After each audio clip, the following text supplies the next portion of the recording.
Okay, we will start with a prayer. Om Gananam Tva Ganapatim Havamahe Kavim Kavinam Upamashravastamam Yasarajam Brahmanam Brahmanaspatanas Shadvanutibhis Sri Rasadanam Om Shri Mahaganadhipataye Namah Om Vrashabham Charshaninam Vishvarupamadabyam Bruhaspatim Varenyam Om Tat Vishno Paramam Palam Sada Pashyanti Suraya Divi Vatakshuratatam. Can everybody say 3 times Hare Ram Krishna? Om Hare Rama Krishna, Hare Rama Krishna, Hare Rama Krishna. Okay, we will continue with some more examples, and before going through examples from the class, because Bush and Kerry thing is still very hard, let's just see the charts once again. And what I want to mention here is more than charts, more than the natal chart of a leader, the chart when he files nomination is very important. The Muhurta chart is very important. If you want to see how a particular person who was elected as president, how his tenure would be, how George Bush's next 4 years would be, or how Manmohan Singh's next 5 years would be. Sometimes you don't have an accurate birth chart. So it becomes very difficult to say what will happen to the country under that leader during those 4 or 5 years. But you have the chart when he swears in as the Prime Minister. And in the case of somebody who runs for presidency or Prime Ministership, you know the time when they file the nomination, when they officially become a candidate for the Prime Ministership or the presidency. That chart is something that they cannot hide from you. The natal chart they will hide from you. Sonia Gandhi has 2 or 3 different charts with totally different lagnas. Karunanidhi has 3 intentionally floated charts. Chandrababu Naidu has several charts. There are some people who are very honest and give only 1 chart. Jayalalitha has only 1 chart around. So there are some people for whom you have only 1 chart. But for many Indian political leaders, they are very afraid to have their real chart floated in the astrological market. For example, Vajpayee has 2 totally different charts, one in 1924, one in 1926. Nobody exactly knows when he was born. The official Indian Parliament webpage changed the date a couple of times. So that will give you an idea. Nobody knows which is right. So when you don't know for sure what the actual birth data is, even when you know the time, there may be 5-minute error in the time, 5 or 10 minutes, and it's very tough to rectify. On the other hand, the Muhurta chart at the time when they took oath or when they filed a nomination is very something that you get from the media. For example, in the case of George Bush or John Kerry accepting the nomination of their party, it was telecast live on the TV. So you know exactly at what time they officially became a candidate, when they accepted the nomination. In the case of Vajpayee, for example, when he filed his nominations, I think in Lucknow or someplace, when he filed his nominations, that came in the media, and Indian media gives the time also, at so and so time he filed the nomination. So this data is very useful, and I gave that data more importance than their own chart when I predicted that Bush, unfortunately Bush will escape through, Bush will come back. When I predicted that, that was a data point that I gave a lot of importance. So let us see a couple of examples. Let me see if I have Vajpayee first. I have a question. Yes, go ahead. Place of filing the nomination is taken as birthplace? Yes. His candidacy, if George Bush announces in a particular speech that I accept the nomination of the Republican Party, from that moment he becomes the Republican candidate officially, formally. And wherever he made the declaration, that is the place of birth of his candidacy. So for example, let me see if I have Vajpayee's data.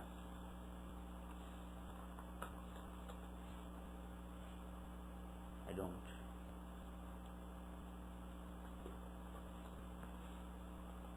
Yeah, it's not in this computer. I changed data between different computers. But that data was reported in the Vedic Astrology Yahoo group. Somebody reported it. If you make the chart, you will see that the Lagna rising at the time Vajpayee accepted his nomination, not accepted, he filed his nomination, was Cancer. Cancer was rising, And the Lagna Lord moon was in the 8th house, Aquarius. So that is the Muhurta some astrologer chose for him for filing the nomination. And when you see a Muhurta, the most important thing is how strong the Lagna is and how strong the Lagna Lord is. And for moon being in the 8th house, is it good? It's not at all good. For any Lagna Lord in the 8th house is something that is avoidable. Unless you are going to do occult knowledge, you are going to do something related to 8th house. Suppose I'm deciding a Muhurta for doing some kind of yoga, some kind of occult pursuit, then perhaps Lagna Lord in 8th house is probably good. Because 8th house on the positive side shows occult things, shows things that are tough to understand. On the negative side, 8th house will show fog, tension, anxiety, all these undesirable things, kashtas. So that is what the 8th house will show.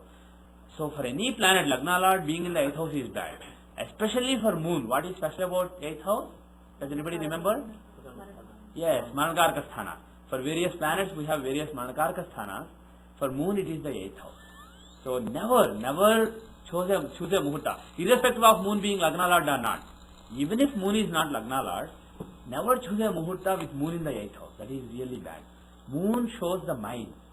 Lagna shows body, moon shows mind, and sun shows soul. And you don't want mind to be in a state of anxiety or tension because of that particular thing that you are starting. So when you are starting something, make sure that your Muhurta does not have moon in the 8th house. So that is one of the mistakes that Vajpayee made. And let us see what Bush and Kerry I should have. Oh, it may be in events.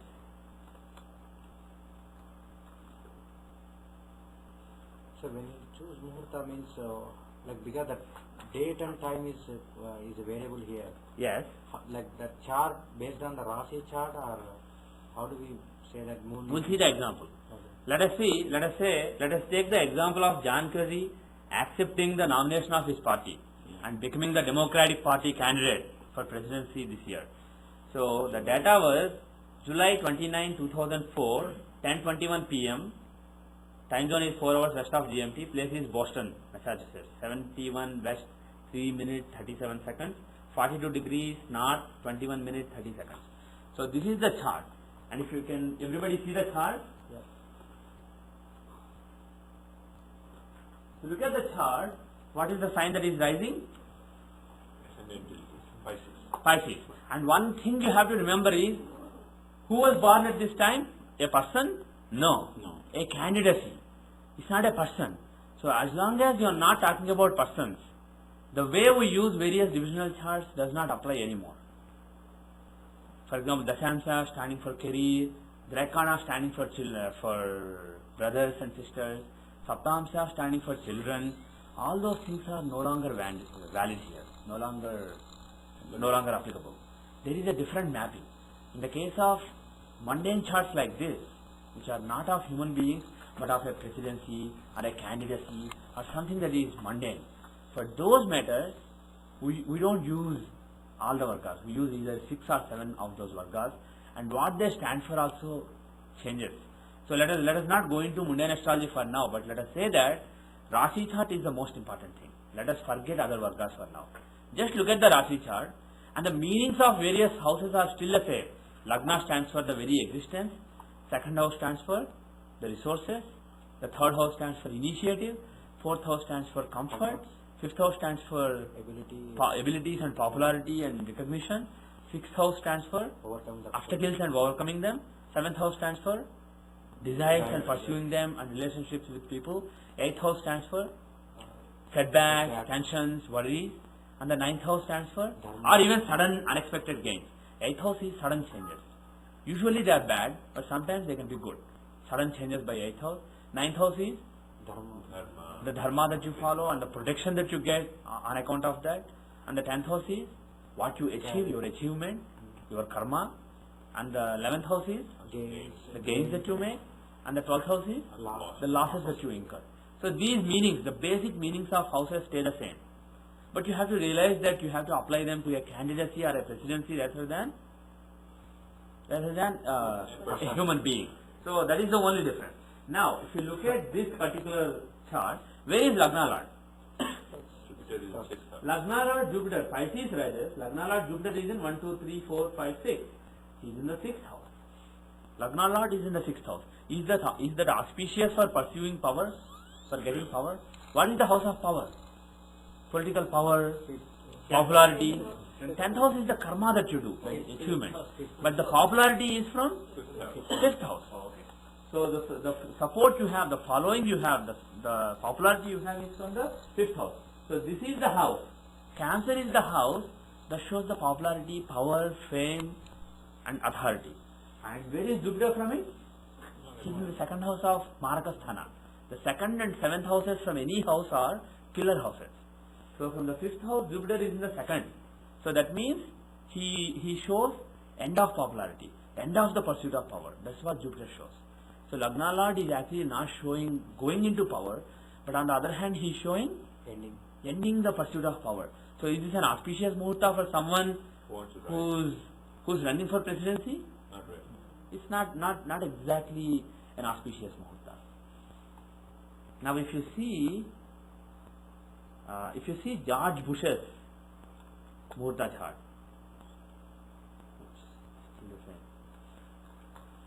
George Bush accepted nomination for 2004.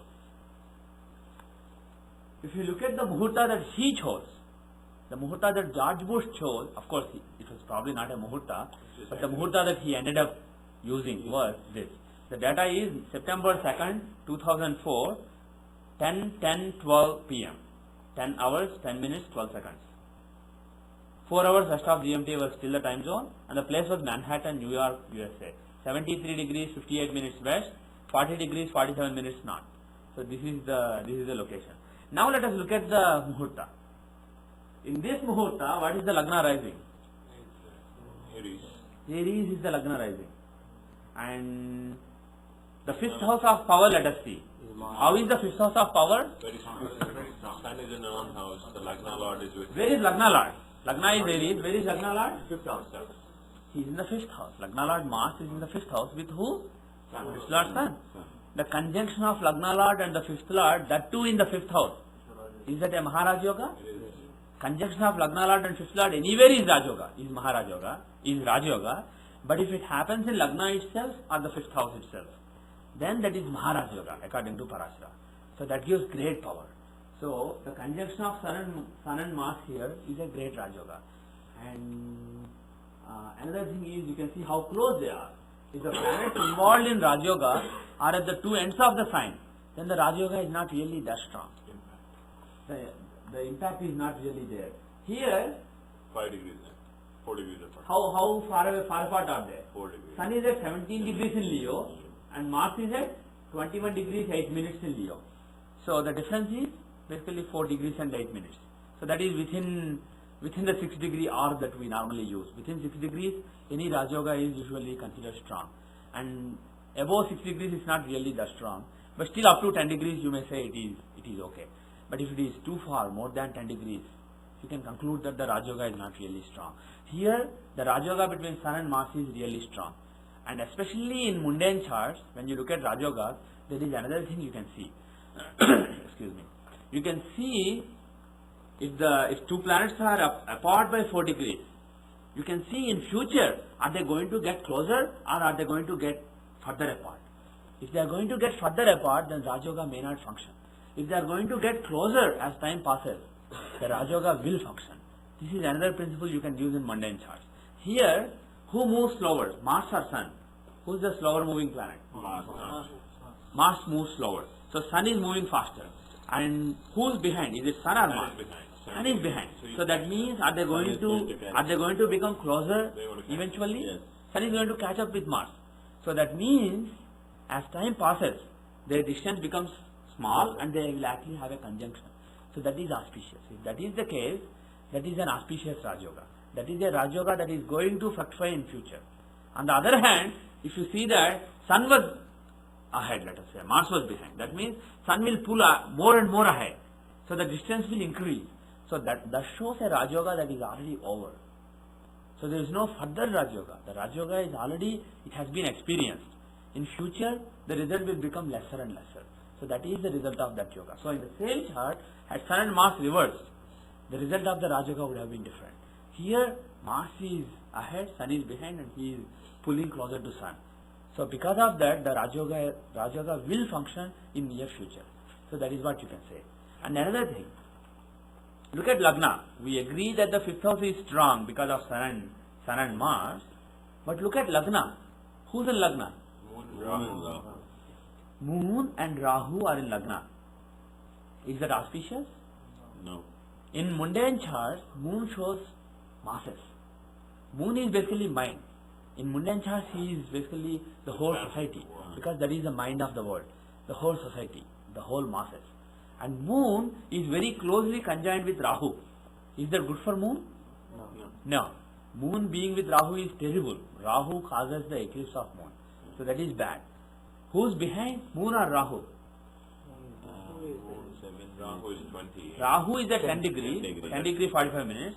Moon is at 7 degrees. 7 degrees 5 minutes. So that means Moon is very soon going to catch up. No, Rahu goes retro, right? Yeah, actually both are retrograde, but Rahu's motion doesn't matter. During a small period, Rahu is not really going to move much, but Moon is going to move a lot. So bottom line is Rahu is ahead, Moon is behind by 3 degrees. Rahu is slowly moving like this, moving back, and Moon is moving forward. Yeah. So very soon he is going to catch up with Rahu, and this catching up is happening in the same sign that contains Lagna. Lagna is the very foundation Of the whole thing, candidate. of the whole thing, of his whole candidacy. So the conjunction of the eclipsing of Moon by Rahu in Lagna, what does this show? It's going to Pretty things or bad things? That's bad. It's a bad thing. So some kind of loss of popularity is very likely, and this is likely very soon, because Moon moves very fast. So Moon will catch up with Rahu in a matter of a few days in the chart. So in terms of whole candidacy, very soon, maybe within a few weeks, within a month, there will be some negative things for him. Yeah, but he already lost popularity, lost ground with John Kerry. That's exactly what this shows. This shows that there is a setback. In his pursuit of power, there is a huge setback. He is going to lose his popularity with people. There is a huge setback. But the bottom line is it fatal? Sure. What you have to realize is, where is Lagna? See, where is Lagna? Yeah. Eventually, is Rahu going to come to Lagna or Moon going to come to Lagna? Who is coming to Lagna finally? Moon Is Lagna, Rahu is here, Moon is here. Is Lagna behind them or ahead of both of them? Lagna is at 25 degrees. 25 degrees. And Rahu is going backwards. So Rahu, 25 degrees is Lagna. Rahu is at 10 degrees. He is going backwards. So he will go 10 degrees, 9 degrees, 8 degrees, 7 degrees and so on. He is never going to touch Lagna exactly. On the other hand, Moon, he is at 7 degrees. So he will touch Rahu on the way to touching Lagna. From 7 degrees he will go at 7, 8, 9, 10. When he comes to 10, he touches Rahu. So there is a huge setback. It's the first debate probably. Yeah, probably the first debate. But after that, he will go on further, 11 degrees, 12 degrees, 13 degrees. Eventually he comes to 25 degrees. So eventually Moon will catch up with Lagna. So the public support, the support of the masses eventually returns to him. It will come back to him. So that is what it shows. On the other hand, let us say Lagna was at 6 degrees. It would have been disastrous. Irrespective of the Raj Yogas in the 5th house, that would have been a disastrous muhurta. It would have been very dicey to call them. It would have been very difficult to predict what would happen. But based on this muhurta, you are reading very easily, very comfortably, you can give a reading that there will be a huge setback, but after that he will gain back the ground that he lost, and he will gain back the support of the public again. And irrespective of all that, there is a nice Raj Yoga in the 5th house, so he is probably going to keep up the power. And moreover, this Raj Yoga in the 5th house is not between Jupiter and Venus, or Venus and Mercury. This is between Sun and Mars. What is the nature of Sun and Mars? Both political power. Both political planets. They are Kshatriyas. Those two planets are Kshatriya planets. They are the planets of political power, especially Sun. Sun is the king and Mars is the Senapati, the chief of the army. And both are very political planets, very strong, fiery, Agni Tattva planets. So because of it, there is very little chance based on this particular muhurta. If you forget Bush chart, if you forget Kerry chart for a while, if you forget all those, there is very little chance that with this muhurta, if you start something, you will lose your bid for power. It is very unlikely. So based on these two charts itself, you can say with a lot of confidence that Bush stands a better chance than Kerry.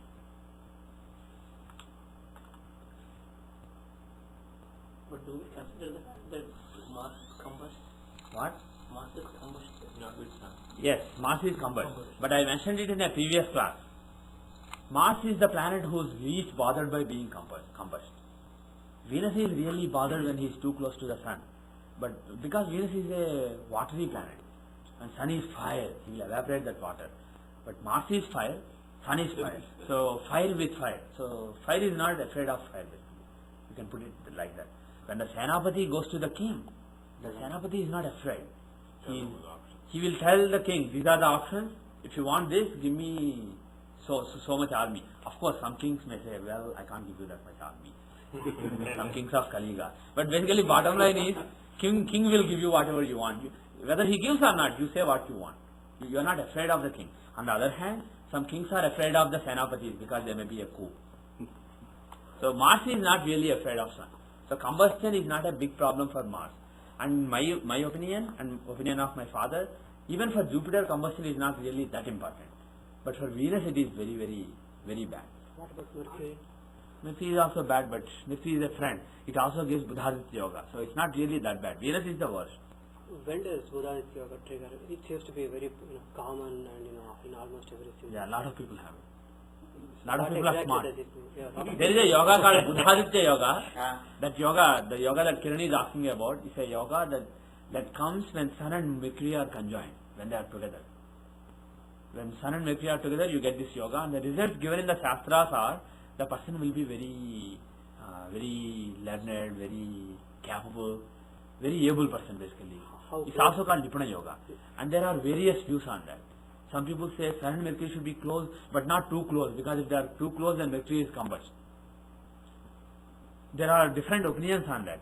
My take on that is, this yoga gives the maximum effect when they are actually very close. Yeah. And when Mercury is very close with Sun, Mercury is the learning ability. Within each person, Mercury is nothing but your own learning ability. And Sun is nothing but your own soul. And when your learning ability is close to your soul, it either gets burned away, it just gets overwhelmed, or if it doesn't get overwhelmed, you learn a lot. So that is a good combination. That makes you a good learner basically. Somebody who can grasp things very easily. Whatever you learn goes to your Atma. It comes from your Atma. There is a close interaction between the Atma and the learning ability. So that is a good thing. And another important thing is, this yoga, in my humble opinion, is far more important in Dashamsha than in the Rashi chart. If you see somebody with Sun and Mercury conjoined in the Dashamsha chart, you can be sure that that person is an intelligent person. Even in Siddhamsha, D24 chart, which is the chart for seeing learning, education. And D10 is the chart for seeing your karma, what you do in the society. In those charts, if Sun and Mercury are conjoined, that is real Nipuna Yoga. If you see in the Rashi chart, like Kiran very correctly said, almost everybody has it. Half the humanity has Sun and Mercury conjoined together. You can say that half the humanity is very smart, or you can say, well, no, apply it rather in Dashamsha or Siddhamsha. Probability-wise, 50% is very high. Yeah, it's very Two planets to come together. Yeah, basically that shows some level of intelligence, but that doesn't mean the person will be a very intelligent person. For that, you better see Siddhamsha, Dashamsha, etc. So now, coming back. What do you mean? Because Mars is also the 8th lord in this, and it's also in the 5th. Mars is the 8th lord also. 8th Lord. Yeah. How do you interpret that? Right. Mars is the 8th lord also. Mars is the 8th lord of setbacks and changes and instability. But he is Lagna lord also. When a planet owns two signs, it will give results of both the signs, and particularly the sign that is stronger. And is Lagna stronger here or 8th house? Lagna. Which is stronger? The first measure of strength is the number of planets. And Lagna has 2 planets here, and Scorpio has 8th house has no planets. So clearly Mars will give more of the Lagna results. But at the same time, he does give the 8th lord results also. 8th lord in the 5th house, what does it give? Some instability, some tension, some anxiety relating to power. So he gives that also. It will not be a smooth pursuit. There will be a lot of tension. That is what 8th lord, Mars being the 8th lord means. So it's not a bed of roses for him. There is a lot of tension involved. Also, Rahu is the Gajakesari, right? Yeah. Lagna. Yeah, that is bad. Yeah. Giving him heartache. Yeah. So his point is, Rahu is Badhaka lord. For Aries Lagna, I told you earlier, for movable signs, the 11th house is Badhakasthana. For fixed signs, 9. For dual signs, 7. And Aries is a mobile sign, so from that the 11th house Aquarius is Badhakasthana. And the Lord, there are two Lords, Shani and Rahu. And one of the Lords, Rahu, is in Lagna. So what is the result of that? Badhaka Lord coming into Lagna?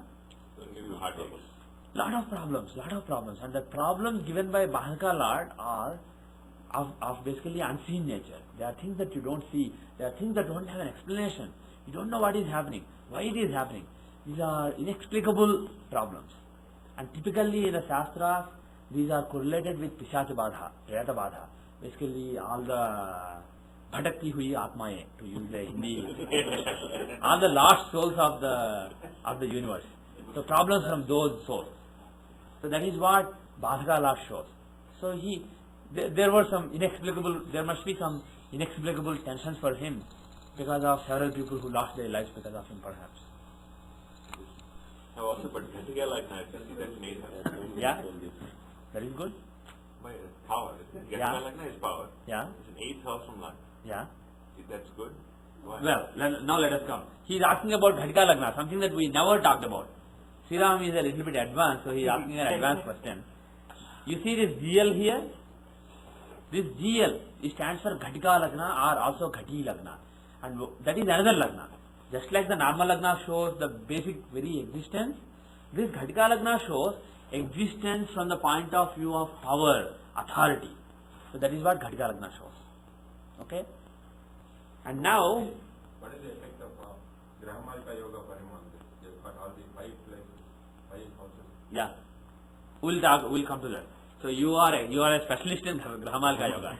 This is the second time that you showed Graha Malika Yoga when nobody saw it. We'll talk about it a little later. We'll talk about it. But let us come to Graha Malika Yoga. So, Ghatika Lagna. So Ghatika Lagna, one important result that you can attribute to Ghatika Lagna is see which house Ghatika Lagna occupies from Lagna. So the way power comes will be relating to that particular thing. For example, Ghatika Lagna, let us say, is in the 5th house. You will get power because of lot of popularity, because of your followers. If you have Ghatika Lagna, let us say, in the 3rd house, you get power through your initiative and drive and determination. Suppose you have Ghatika Lagna in the 6th house, you will get power through working hard, overcoming all the obstacles very patiently. So similarly, let us say somebody has Ghatika Lagna in the 7th house. Desire. You get it because of a strong desire or because of people that you know. 7th house is also people that you know, your relation. And here, Ghatika Lagna is in 8th house. So, what does it show? Unexpected. It's basically unexpected. This is basically something sudden and something unexpected. It's like a setback. There is a huge setback and unexpectedly you get power. So that is what it shows. It's not necessarily just because Ghatika Lagna is in a particular house from Lagna, it is not bad. On the other hand, take Ghatika Lagna as Lagna and see how planets are placed. Which planets are showing the benefit of Ghatika Lagna, showing good for Ghatika Lagna, and which planets are showing bad for Ghatika Lagna. Here, if you see the Raj Yoga that we mentioned, Mars and Sun, which house is occupied by those planets from Ghatika Lagna? Count from Ghatika Lagna Scorpio. It is 12, 11 and 10. 10th house. The 10th house of karma. The 10th house of achievement. So those planets are very well placed from both Lagna and Ghatika Lagna. And Mars becomes a Yogada. There is something known as Yogada. The definition of Yogada is if a planet associates with Lagna and Ghatika Lagna, both, then it becomes a Yogada. And what do I mean by associating? Owning is one kind of association. Occupying is one kind of association. Having Rasi Drishti, having sign aspect is another kind of association. So if you look at these 3 associations, if the same planet has association with both Lagna and Ghatika Lagna, then it becomes a Yogada. And let us see now, from Lagna, does Mars associate with Lagna? Yes. He is the Lord. He owns it, so he associates. Does Mars associate with Ghatika Lagna? Yeah, he is the Lord of Ghatika Lagna. So Mars becomes a Yogada. So again, when we use this kind of chart, what is the dasha we should use? We are not really clear about it. even though Prashnamarga defined Dashas even for Muhurta charts, we are not very clear about it, so let us not do that. But if you have a good Dasha that goes along with this chart, you can expect Mars to give that result, because Mars is Yogada. And another important thing that you can conclude from this is, the planet who promises power here is Mars, Yogada.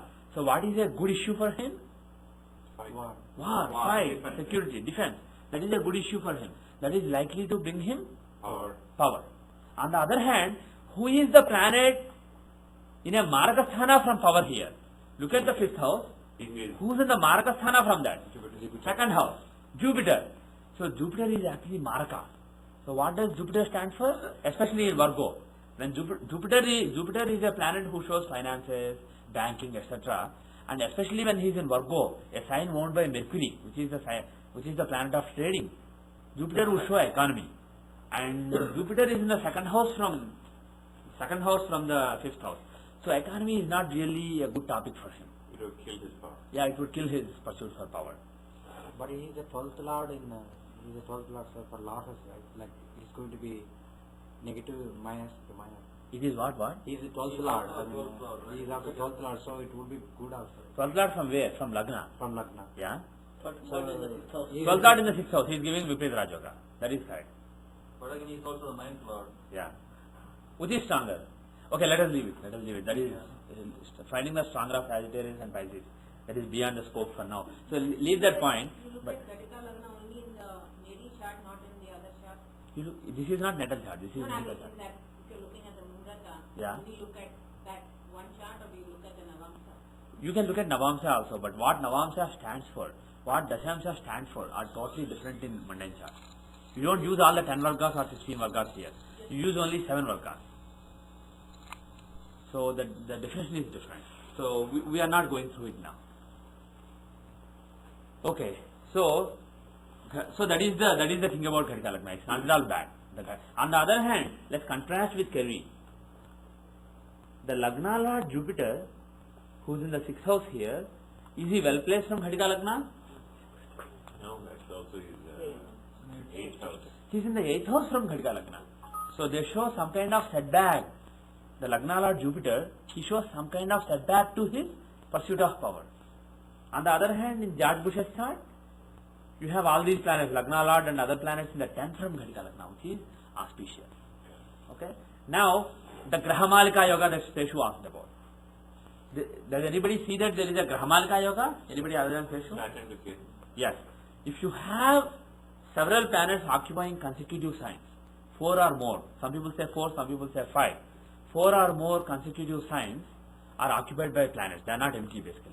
It doesn't mean all the planets are in those signs. It can be a subset of the planets, but each of those consecutive signs should be occupied. And when I say occupied, I use Rahu and Ketu also here.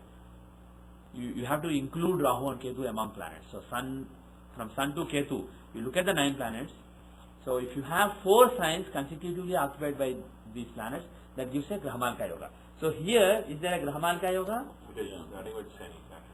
Shani, Venus. This house is not empty. This house has Venus, not empty. This house has so many planets, not empty. Here Jupiter, here Ketu. So from Shani to Ketu, there is a Grahamalika Yoga. So when there is a Grahamalika Yoga, bottom line is it's an auspicious yoga. And what are the results of it? We have to see what is the seed of the Grahamalika and what is the culmination. So what is the seed? Seed is Saturn and effort. Saturn. What does Saturn show? Hard work. What is Saturn's significant of? Hard work. Very low level work. Low level routine, hard kind of work. So that is the seed of his power. That is where everything starts. And what is the culmination? Ketu is in Ketu is the Ketu. What does Ketu stand for? If Saturn stands for working hard, Ketu stands for, well, moksha is one thing, but we are not talking about a person who gets a soul that gets moksha here. total detachment. Finishing off. Yeah. He also shows religiousness, some kind of stubborn religiousness, fundamentalism that is shown by Ketu. Jupiter shows dharma, Jupiter and Sun. Ketu shows religiousness. And on the negative side, it can be terrorism also. Rahu and Ketu can show terrorism. But on the positive side, Ketu can show conservatives, evangelicals who are kind of headless. Ketu is a headless planet. So if you are talking about terrorism, Rahu has the head. So Rahu shows the bosses who are planning terrorist activities. Ketu is the people who execute, who just go and blow up themselves. They really don't have any head. If they do, they won't blow up themselves. So these are basically headless people. So that is what Ketu shows. But on the positive side, he shows religious people, religious fanatics, religious fundamentalists, evangelicals, people who are kind of headless, who don't use their head for making decisions, who say, oh, Bush is so divine, there is God in White House, let me go and vote for God. That was actually, those are words of somebody. Those are not my words. Somebody went and said told Bush, there is God. Now I feel that there is God in White House. Earlier White House did not have God. He said, yeah. He didn't say, please don't say it. He said, yeah. And then he moved on. When you say the seed, just explain that Graha Malika Yoga shows some kind of great achievement. Right. And the beginning of that great achievement, what starts with is the seed. That is the first house of the Malika. So you look at the Lord of the first house. You look at the planet who is in the first house. Because this is not Lord based. This is based on occupants. This yoga is given by occupants of houses. The Graha Malika Yoga came because Saturn is in Gemini, not because of Mercury. So you look at Saturn, the planet there, what he stands for. He stands for hard work. So for him to achieve what this Muhurta chart promises, he has to have a nice ground operation, work very hard. And of course they did. Actually both the sides did. Yeah, both the sides did. And the culmination is Ketu. And Ketu shows fulfillment of Ketu shows desires, and then pushing actually it also shows pushing a conservative agenda. So the Muhurta, this particular Muhurta does not end with the election of George Bush. The election of George Bush is here. But the culmination of the Raj Yoga, the Graha Malika Yoga is here. So the Graha Malika Yoga hasn't given its full impact. The full impact of this Graha Malika Yoga is going to be seen in the next 4 years. And let us actually go back to George Bush chart. If you see George Bush chart, what is the dasha that applies in his case? If the 7th lord is in Lagna or Lagna lord is in 7th house, what is the dasha that I said? Yeah, finish it. What is the... Yeah, Visapta is right. What is next? Visaptati Samadasha. 72 year equal dasha. That is the dasha. Visaptati Samadasha. That is the dasha that applies. So if you look at the dasha, this is applicable if Lagna lord is in 7th or 7th lord is in Lagna. So as for this dasha, what is the dasha he is running right now? From 2000 April till 2009 April, he runs Jupiter dasha. Is Jupiter giving any yoga in his chart? Gajakesari yoga, Moon and Jupiter together is Gajakesari yoga. What are the results of that yoga? What are the results of Gajakesari yoga? Fame, lasting fame. His name will be remembered long after he dies. That is Gajakesari yoga. And good or bad? usually good. Gajakesari yoga is there. See, he's not Hitler. He's not Hitler. Let us be fair to the guy. We don't like him, but he's not Hitler. Period. He's not Hitler. Even Gajakesari yoga is a very common yoga. You see it, happening on the... Right. What he's pointing out is Gajakesari yoga is also a common yoga. But are they close enough? Yeah, they are very close. 2 degrees. Where is Moon? 2 degrees. Moon is 23 degrees 38 minutes. Where is Jupiter? 25 degrees 2 minutes. They are within 1.5 degrees. What? Moon is behind. Yeah, Moon is behind Jupiter. But we don't use it in natal charts. That principle is used in mundane charts, Vipravesh charts, Tadika charts, etc. Solar return charts, lunar return charts, Prashna charts, Muhurta charts. In those charts you use that principle, not here. But anyway, here Moon happens to be behind Jupiter. But it doesn't mean anything. So Moon and Jupiter are very close, and there is a very close within 1.5 degrees. And Moon is the Lagna lord and Jupiter is 9th lord. 9th lord. So there is a Raj Yoga also. Moon is a Kendra lord and Jupiter is a Kona lord. So there is a Raj Yoga between Moon and Jupiter in addition to the Gajakesari yoga. So Jupiter Dasha is clearly a very auspicious Dasha for him. Also Moon is actually catching up with you, this is actually the right part of this. But I was saying it doesn't matter that much in natal charts. Now, when will the peak of this Dasha come? So, in 2000 April his Dasha started. Very soon he became the President of USA. And in 2009 April is going to end. And in 2009 January he is going to pack his bags. So, the Dasha is basically coinciding with his presidency. But, when will the peak of the presidency, peak of this Dasha come? Moon. When during What is your guess? Is it Moon. Jupiter moon? Jupiter moon. Excellent. When? When is that? It's 2005 12. 2000? 5 December. 2005 December to 2007 January. So roughly 2006. 1 year. That is when he will do something for which he will be remembered even after he dies. So his peak hasn't come yet. So what is it? Is it relating to what he does to other countries? Or is it something, pardon me? Or is it related to what he does within the country to promote conservatism, etc., neo-conservatism? We don't really know. But looking at Ketu basically popping his headless head in the Muhurta chart, we know that there will be something that he will do relating to pushing the conservative agenda in this particular term. Yes. At the end of the candidacy, which is the Ketu stuff, or the end of the Grahamology. Yeah. So how do you predict the end of the Grahamology? You mean timing of this? Timing. Very tough. Very tough. In Muhurta charts, we don't have a good dasha that works consistently. There are theories, but I haven't seen anything that works consistently. So let us leave it.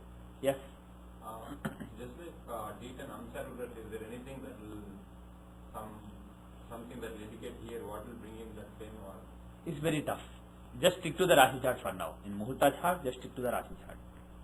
All other fancy things that we do in the natal chart, let us not extend them here. All those things have different meanings here.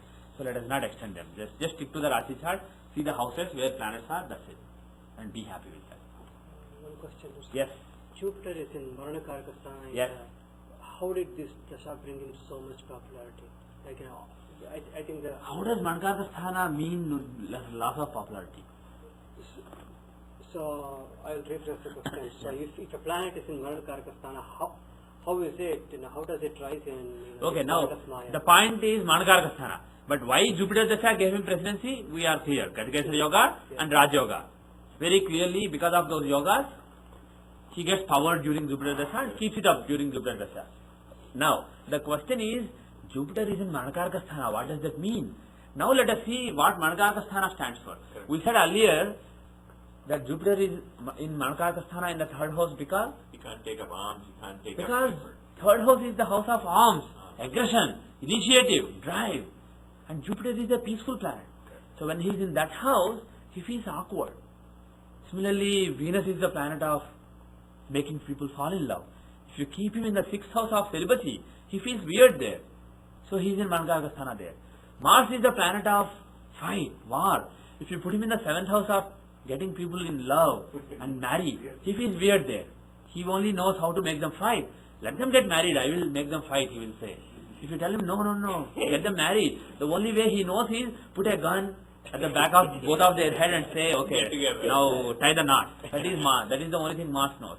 So Mars is awkward there. Similarly, Jupiter is awkward in this particular house because it's not natural for him. But it doesn't mean Jupiter in Mankarasthana, ninth lord Jupiter in Mankarasthana does not necessarily mean his dharma is totally destroyed. What it means is he will follow his dharma. See, Jupiter is the ninth lord, so that shows dharma. What is his dharma? It is Jupiterian and it is Piscean.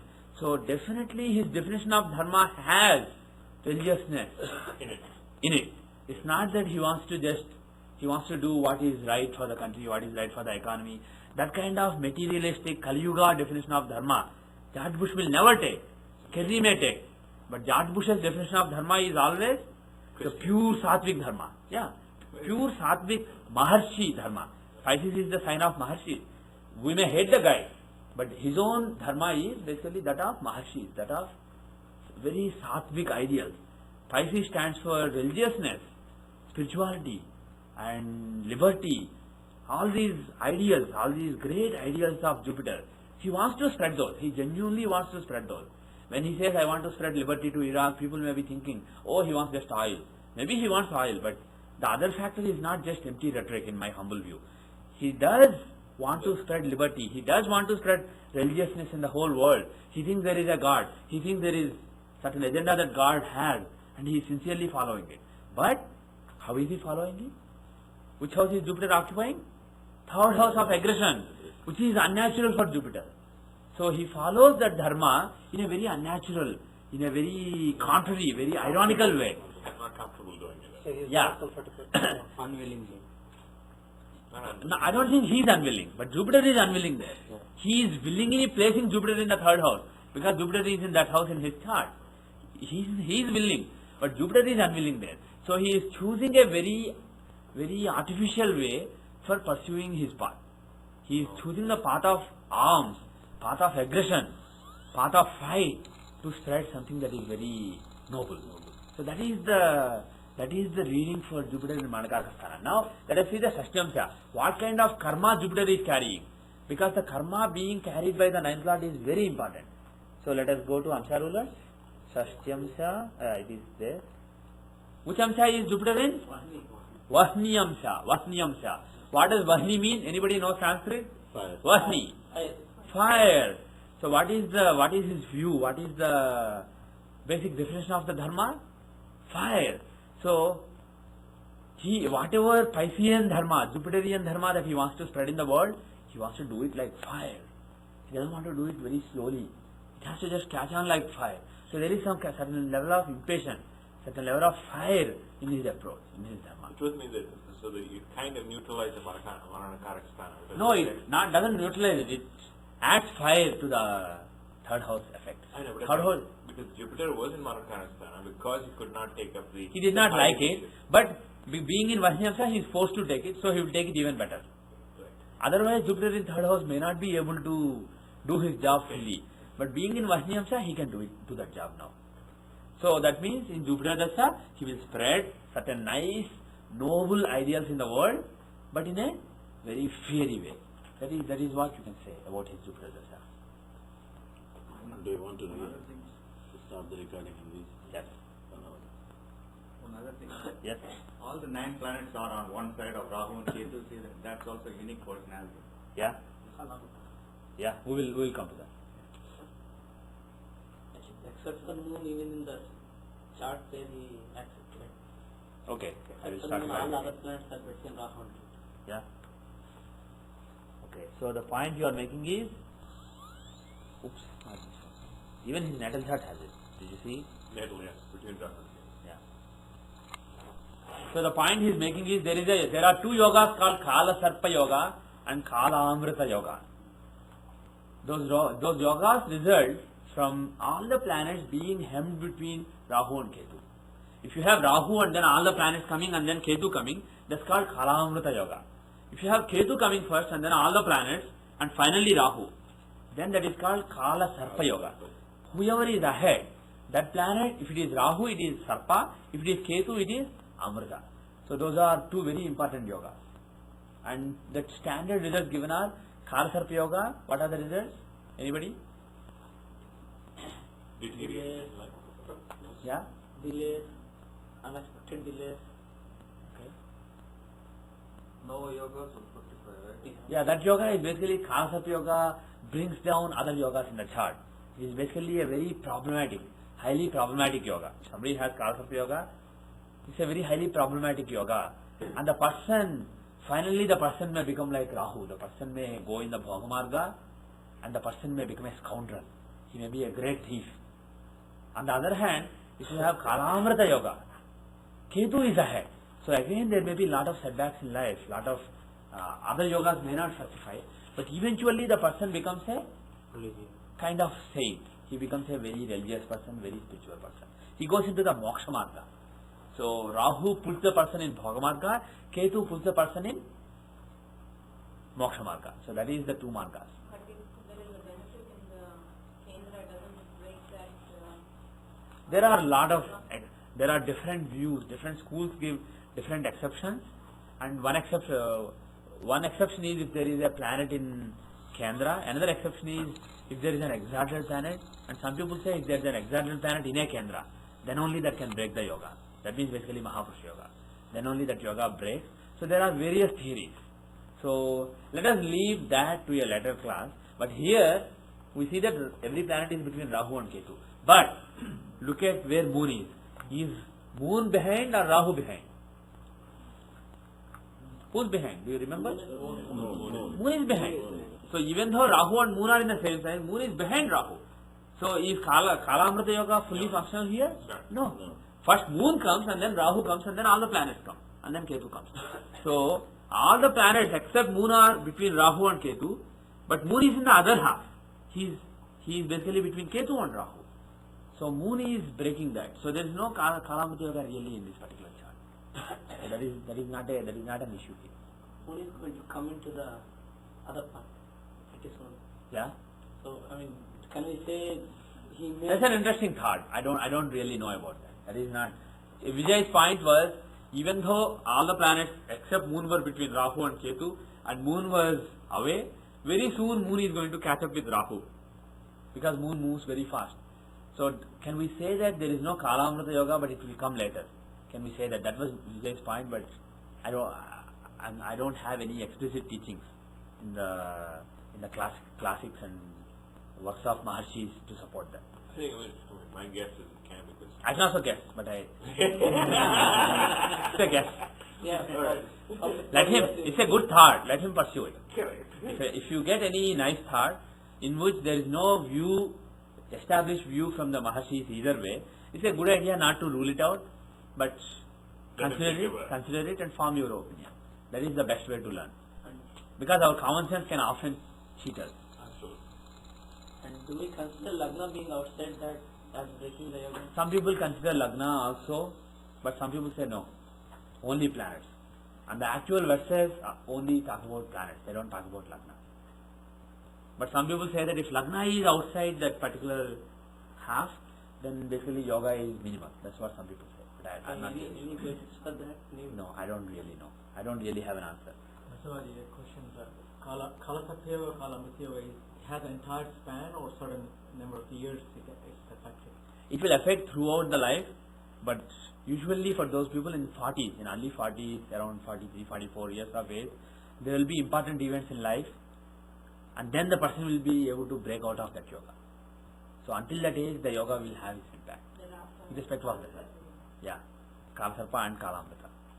I mean, it will have up to the 40s. Up to that age, there will be setbacks in life, there will be problems, but after that age, the person can break out of that yoga. After 40s. Yes. When Kalamrita Yoga, you really want it to happen. So there you don't want it to break, but Yeah. you still break out of the yoga. Yes. Okay, after 40s. Yes. Is Kala Sarpa Yoga different from Sarpa Yoga? Yes. There is another yoga called Sarpa Yoga. That is what Kiran is asking about. Sarpa Yoga is 3 malefic planets being in quadrants. For example, here, how many malefics are in quadrants? Can you count? The quadrants are this, Aries, Cancer, Libra and Capricorn. And Rahu is in Lagna. This quadrant doesn't have a malefic. This quadrant has Ketu, another malefic, and this quadrant is empty. So there are 2 malefics. So is there Sarpa Yoga? No. There is no Sarpa Yoga in this particular chart. Even Moon is malefic, no? What? Moon is Krishna Paksha. Yeah, that's a good point. But we don't usually consider Moon as a part of Sarpa Yoga. But that's a good point. The effect of Sarpa Yoga is, if somebody has Sarpa Yoga, there will be always the exact results given by Parasara are, the person will be very unlucky, very wretched. Those are the results given by Parasara. So it's basically an unfortunate combination. Similarly, there is a yoga called Mala Yoga. That yoga comes if there are 3 benefics in quadrants from Lagna. Instead of malefics, you have 3 benefics, then that is Mala Yoga. So basically you have a garland of flowers in your around your neck. So that is a good yoga. That person will be very lucky and fortunate.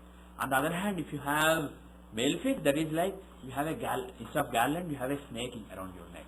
So that makes you unfortunate. Those people who have Sarpa Yoga, they feel like they are coiled by a snake always. They feel very unhappy, very uncomfortable. Whatever they want to do, there will be some setback. If they take 2 steps forward, they will be pushed back 3 steps. So those are the results of Sarpa Yoga. One of the in your book I thought it said where the person feels miserable inside, Yeah. and they're also very curt and very, very. Yes. the outward behavior also, those people are very curt, very rude, because they are in such trouble that they can't be nice with people. It's very tough when you are under constant trouble. It's very tough to be gentle with people. If somebody has a lot of problems and still being able to be gentle with people, probably it's not Sapya Yoga, it's some other yoga in his chart. Also, is it true that when this breaks, the Kalachakra yoga, then the person then turns around and he becomes very, very successful? He becomes very spiritual. Yes, the person will become very spiritual. He can become suddenly a thief can become a great sadhu. For example, like Valmiki, he can become like Valmiki Maharishi.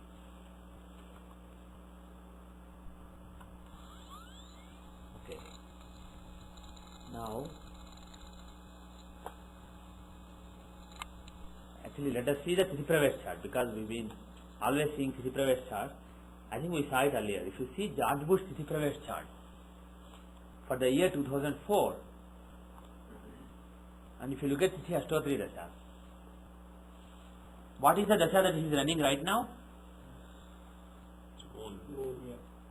In the annual chart, Sagittarius is rising, and the current Tithi Ashtotri Dasa, this is the Dasa that you have to use with Tithi Pravesh chart. And what? Year Lord. Okay, year Lord. Who is the year Lord? So Vijay's question was, who is the year Lord? The year Lord, if you remember, is Hora Lord. Who is the year Lord? Hora Lord. Mercury is the ruler of this year. He shows what happens in the year. Now, if we look at Dashamsha, forget what he physically does. He may be going through a lot of tension. But if you look at the Dashamsha chart, which shows his real career, how is Mercury placed? Is he giving any Rajyoga? Mercury is the Lagna Lord in the 7th house, and he has a Samasaptaka with his aspecting Venus. Who is Venus? He is the 5th Lord in Lagna. 5th Lord in Lagna, Lagna Lord in 7th are aspecting each other.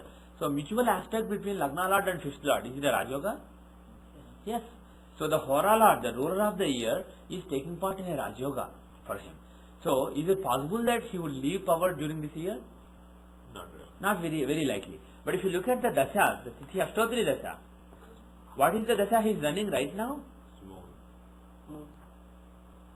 He is running Moon Dasha. Moon is in the 4th Moon is in Shukla Paksha. And is he in Shukla Paksha? Yes. Yeah, Moon is in Shukla Paksha. So, Moon is a benefit. But apart from that, what house does Moon own? His own house. Owns. Everybody owns his own house. He owns Cancer, and he is in Mercury's house. And Cancer is 8th house. The 8th Lord, that's okay. The 8th Lord Moon is in the 10th house. So what would that show? Will it show some setback in career? Is it reasonable to expect some kind of setback in career during this time? Of course it is. It is very reasonable. If the 10th Lord is if the 8th Lord is in the 10th house, there will be some setback. Now, can it also show sudden rise? Unexpected gain? Could, because Yes, 8th Lord shows unexpected gain as well as related to the loss. 10th house. Yeah. So he brings those tensions, anxieties, the results of the 8th house, he brings those to the 10th house. So his achievements, his karma has some kind of roller coaster effect. It's not smooth. That is what 8th Lord being in the 10th house shows. Okay? And it was indeed in this Dasha that his ratings started going down after the debate, and suddenly Kelly became a force to reckon with. Until then, he had a huge lead. But Moon Dasha came, and then it became a very close contest. So that is what Moon would show. But the bottom line is Moon in Ghatika Lagna? It is. Moon is in Ghatika Lagna. So does he show losing power or getting power? Getting power. He shows getting power. And Moon, not only that, but he aspects Lagna. Moon has a Rasi aspect on Lagna. So does he become Yogada? What is the definition of Yogada? Mahayogada, forget it. We are only concerned about Yogada. He may be getting money, but we don't care. Association with Lagna and Hora Ghatika Lagna. The association with Ghatika Lagna is there because he is occupying it, and the association with Lagna is there because he is aspecting it. So is Mercury. Yeah, Mercury is also Yogada. Absolutely. Lot of planets are Yogadas, unfortunately or fortunately. So Moon is a Yogada. So Moon aspect. Rasi Drishti, by Rasi Drishti, all jewel signs aspect all other jewel signs. So Moon aspects Lagna. So Moon is a Yogada. So it's very unlikely that he will lose power during this time. But being the 8th Lord, it is possible that things will be prolonged, you don't have a result. So that is basically, that was the thinking. The thinking of Sanjayji was that because 8th Lord is in 10th house, he will lose during this particular time.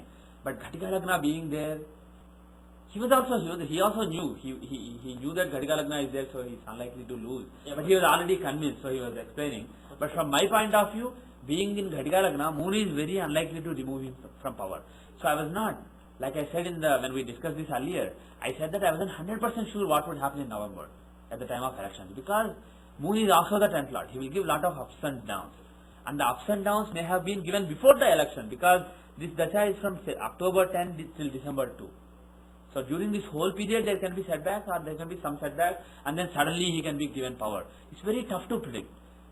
We are not really perfect as astrologers. Our knowledge is very limited.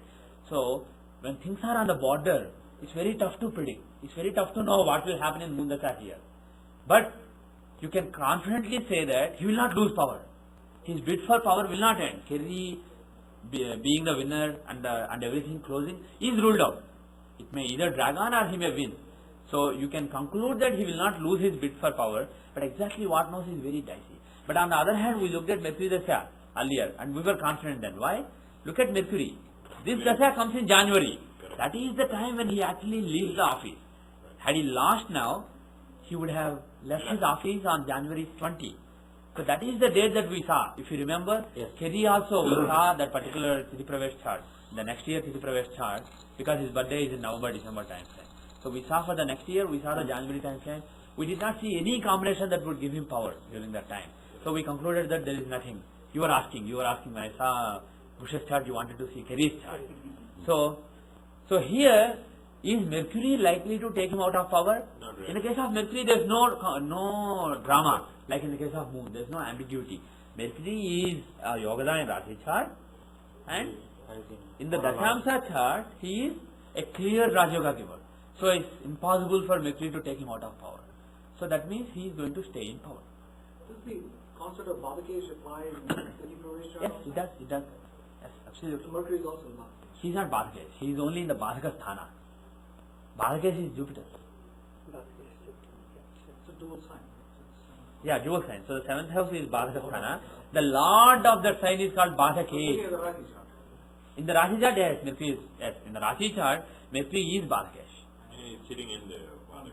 He is sitting in the Bhadaka Sthana. So there will be some unexpected, unforeseen, inexplicable worries. And the worries will be related to Sun and Saturn. Mercury is with Sun and Saturn. So some political wrangling, there will be some political problems that he has to go through during the year. During Mercury's time. During Mercury's time. So once Mercury Dasha comes in January, he will get this Rajyoga, no doubt. But there will be lot of nuisances also because of Mercury being the Bhadakesha. Lot of politics. Sun and Saturn, they are enemies. When they are together, there are different kinds of different ideologies, political ideologies clash and fight with each other. So there is going to be some nuisance that goes on in January. But bottom line is you can't use that to predict that he will be out of power. The Rajyoga clearly tells that he will be in power. Now, so the question is, Rasi, what is he exactly looking at that point? Rasi is the physical existence. Correct. On the physical plane completely. In the physical plane, he is going to go through lot of nonsense during that time. Because of certain politics that goes on around him in the January-February time frame, he is going to be a troubled person. You may not see it, because what we see is his Dashamsa. Rasi is his actual physical existence. So Mercury being the Bhadakesha, there will be some nonsense, some nuisance, some inexplicable worries that he goes through on account of conflicting ideologies which are trying to influence his decision making. So that is in January. Okay, in some more clarity. On the physical plane, you're talking about agony and pain. Are we talking about stresses on the mental level? Physical or mental. It doesn't have to be mental. There will be physical and mental stress. All those are from the Rasi chart. Rasi is your very physical existence. And Dashamsa is what is the environment of work. So, if for example, he is making a decision to go to war in Iraq. What is the environment that is influencing? He is getting a particular advice from FBI. He is getting a particular advice from CIA. He is getting a particular advice from Dick Cheney. He's getting, somebody is shouting at him, go, go, go. For example, Rumsfeld is shouting at him, no, we must do it, we must do it. So all these various influences, all these advices, all that people are saying, and also New York Times, let's say, has a story on him, some kind of scandal they published. So that scandal, people have certain thoughts in their minds. When he reads it, he has certain thoughts in his mind. So all these advices, thoughts, all these things, they form an environment under which his karma takes place. So this whole environment under which his karma takes place is seen from Dasamsha. And Rasi is physically what he is doing. Physically he is walking, he is sitting, he is standing, he falls down, he is getting out of an aeroplane and falls down. That is from Rasi chart. It's not Dasamsha. So all the things that are physical, and physically he is worried. Somebody, he is getting two advices, let us say from Rumsfeld and Powell, and he doesn't know what to do, he is confused. That is physical, Rasi chart. There is a link. That confusion comes on account of his professional environment. So there is a link between Dasamsha and Rasi, which is bringing that confusion. But the confusion itself is from the Rasi chart. And let's say he kneels down and prays to God, God, give me the correct decision, I want to make the correct decision. And then there is a voice in his head which says, go into Iraq, fight. I mean, he does pray. When he is in confusion, he acknowledges. We should not really laugh at him. It is who knows? What seems bad may be for good. When this guy, Ronald Reagan, when he took a hardline posture against communist countries, when he called them evil countries, the evil empire, people thought he was an idiot. The same kind of resentment that we see for George Bush today was present in 1980s for Ronald Reagan. But at the end he was remembered as the president who brought down the Soviet empire, who brought down the communism. So who knows? George Bush, he has Gajakesari yoga in his chart. He's not, when you said Hitler, I don't like the person particularly. Not that I love Kerry, both of them are very similar, unfortunately. But I don't particularly have love for George W. Bush. But bottom line is, he's definitely not a Hitler. If you equate him to Hitler, it's definitely wrong. He is aggressive about how he goes about spreading the ideas that he believes in, but he does believe in genuine ideas. He may go down in history after capturing Osama bin Laden, maybe Osama bin Laden, maybe there will be some changes in the Middle East because of Iraq, in Egypt, Saudi Arabia. So many things are possible. History is a slow process. It doesn't happen in a second or a day. History happens through years, decades. And when you look at what happened in 2000, in 2020, the Iraq war, weapons of mass destruction being given as a reason, they're not being there, you may not even know it. When you look at Second World War or First World War, if you look at all the history, even the War for Independence, US independence by George Washington, if you look at all that history, there were so many bad decisions by great leaders like Lincoln. George Washington made terrible decisions, but nobody remembers it now. So that is the thing about history, and we are looking at this particular thing from a small point in time, and we don't have a right perspective at all. So my honest view is, I don't think after this Republican Party will continue. I think the Democrats will come in 2008. But my honest view is, he will redeem himself in the next term, and the resentment that some people have for him will slightly be converted. They will see the reason behind what he is doing, and whether people see the reason in the next 4 years or not, 20 years from now, the path that he embarked upon will be for good. That is my honest opinion. We should not really loathe this person. He is not worthy of our hatred. He's a honest person who does what he believes in, maybe for the good of the world. He comes at a point of time in the world when certain things need to be done. Can we see why so many people hate him in the chart? Last time we saw that souls were opposite. Yeah. At souls level. Yeah. Navamsha, we went to Navamsha. Okay. Before we leave this lesson, I have a small question. Yes. Venus is the lord of 5th house as well as the 12th house. Yeah. And 12th house is actually the stronger. Yeah. So the 12th house is in the Lagna. Yeah. Yeah. It's not just 5th house in the Lagna. Yeah. He will give the results of 12th Lord being in Lagna also. Yeah, and probably that should be more prominent than the 5th house. Yes. In Venus Dasha that will be more prominent. Okay. In Venus Dasha that will be more prominent. Venus Dasha may not be a great Dasha in history. There may be some losses. But the fact that being the 5th Lord in Samsaptaka with Lagna Lord Mercury, the fact that he gives a Rajoga with Mercury, that cannot be taken away. So he will give the result of Rajoga also. But in Venus Dasha there will be some results, some some Negative things. there will be some negative results in Venus. I already passed that. July. July. Yeah. Now let us see the natal chart. Somebody had a question. What was the question? And considering Yogadas, we are considering experts. Do we also take Graha Drishti? Yoga? For Yogada. Yogada is only Rasa Drishti, not Graha Drishti. That is what I was taught. Now somebody had a question for which I wanted to go back to natal chart. What was it? Enemies. How come they... Yeah, why he has so many why he has so many strong enemies? Who is his Atmakaraka? Venus. Atmakaraka is Venus. Venus. And he's in Lagna. Yeah. So okay, let us see Atmakaraka Venus. Now, who is his Putrakaraka? Mars. Mars. Putrakaraka is Mars. And who is his Gnatikaraka? He's Rahu. Rahu. So these are, just remember these different karakas. So what this shows is Atmakaraka is his own soul, and Putrakaraka is the souls that are followers and supportive of him, basically supportive souls. And Gnatikaraka is People not followers, so he's basically enemies. basically opposing souls. Okay? Rahu is not. Pardon me? Yes, I'm remembering. Rahu is. Yeah. Rahu is Gnatikaraka. And he's in Now, Lagna. are there any Karaka replacements? I can see a Mars and Mercury, Pitru. Yeah. Okay. Now, let us see his Dashamsha, because all these things, all these oppositions and supports, etc., are coming because of his working environment. These are manifesting through his work environment, right? So, if you look at the Dashamsha, where is Atmakaraka? Atmakaraka is 6th house. Atmakaraka is 6th house from Lagna. 6th house from Lagna. Okay, 6th house from Lagna is a different matter. But Atmakaraka is in Sagittarius. And where is Gnatikaraka? Rahu.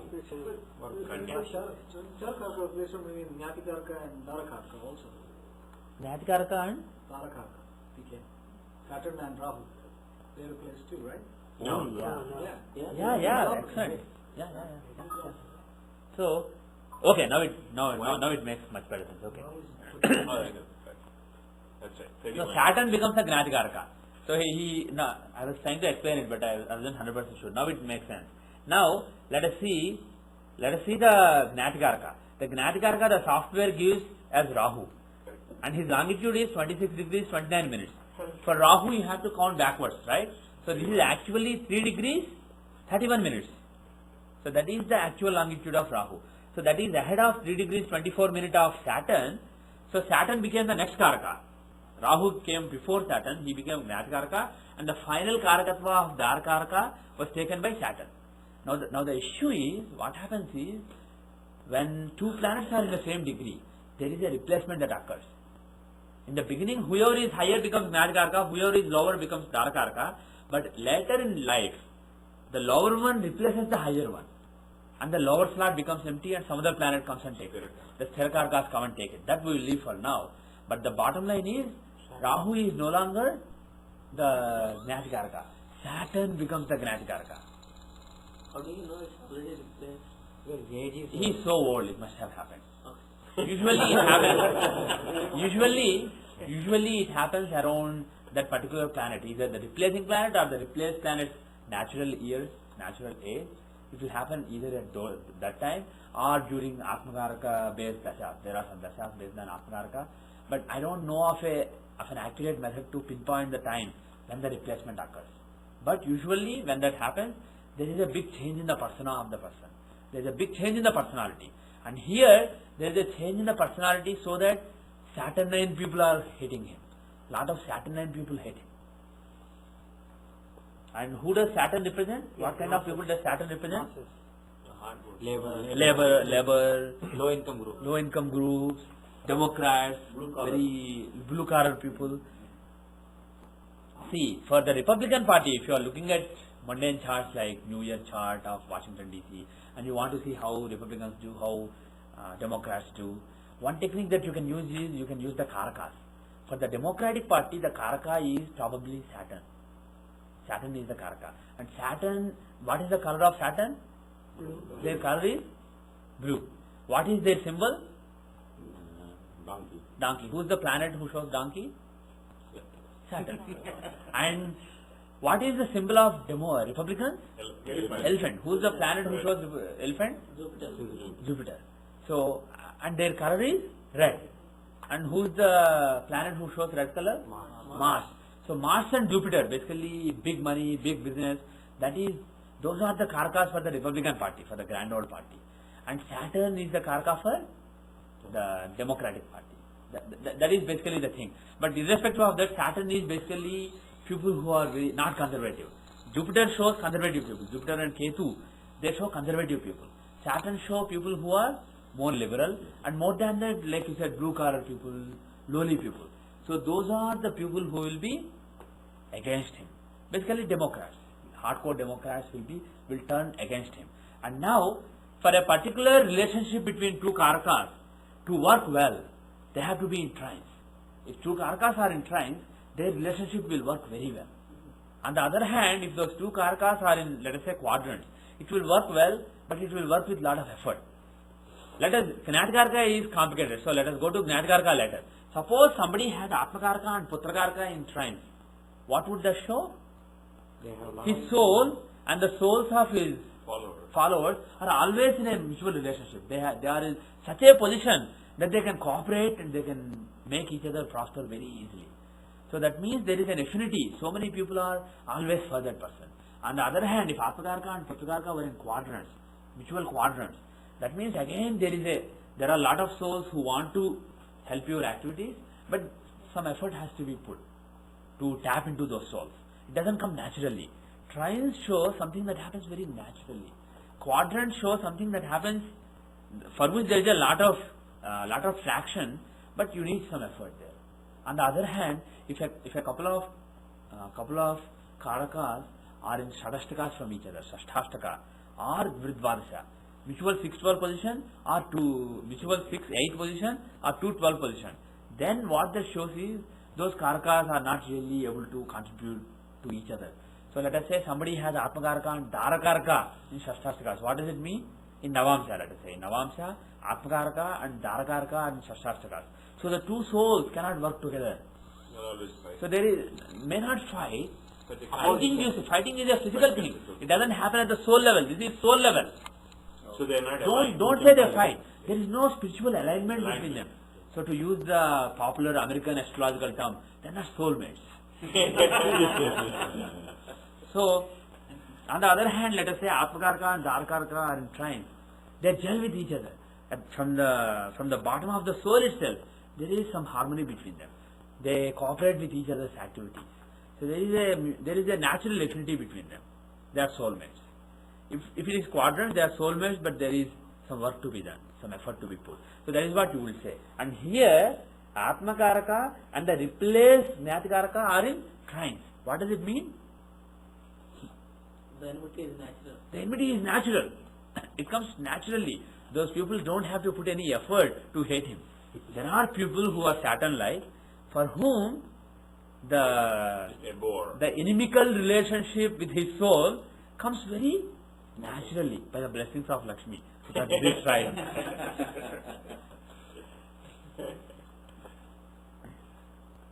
Okay, we'll see. I wanted to see another chart. We'll see that chart in the next class. Now, just because we speculated and one speculation is over and the next season will be 4 years away, it will be nice to speculate a little bit. So I will open a chart. Somebody who ran for presidency earlier but lost. Al Gore. And there is no indication right now that he is going to run in the next election. His name is not being taken. He considered it in 2004, but in an interview to ABC, I think he said if he runs in 2004 against Bush, the focus will be on the past. People will be talking about 2000 election. So the country will go backwards instead of focusing on the future. So he decided that for the good of the country, he was not going to run. But there are some political commentators who believe, based on the indications that he has given, like for example supporting Howard Dean. He endorsed Howard Dean. There is no reason for him to endorse Howard Dean. He's a total newbie and he really did not have any realistic chance. Even though he was front runner, he didn't have a realistic chance to be finally elected. And Joe Lieberman, John Kerry, these have excellent relation with Al Gore. He risked spoiling that relationship with both of them, and he went and endorsed Howard Dean.